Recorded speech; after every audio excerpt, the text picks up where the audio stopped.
Hello guys, today we are going to learn about the nationalities of some countries and the languages they speak and how they are pronounced along with their flags. For example, like England, British, English. Let's get started right away. Herkese merhaba.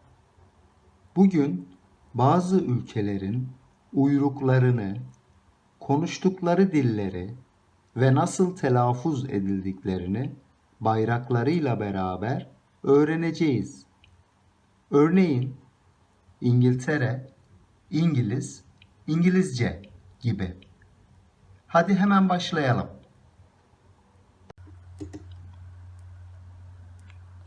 Türkiye, Türk, Türkçe. Kıbrıs, Türk, Türkçe.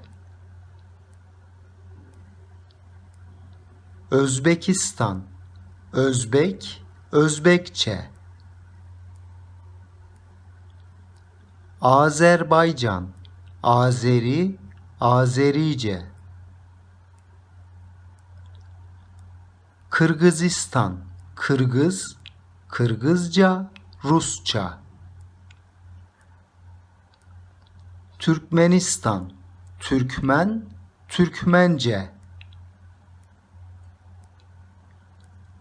Kazakistan, Kazak, Kazakça, Rusça. İngiltere, İngiliz, İngilizce. Almanya, Alman, Almanca. Japonya, Japon, Japonca. Arjantin, Arjantinli, İspanyolca.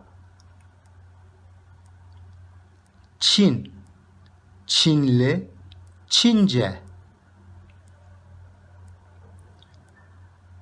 İsveç, İsveçli, İsveççe. Pakistan, Pakistanlı, Urduca, İngilizce. Kanada, Kanadalı, İngilizce, Fransızca. Amerika, Amerikalı, İngilizce. Norveç, Norveçli, Norveççe. İzlanda, İzlandalı, İzlandaca. Yunanistan, Yunan, Yunanca.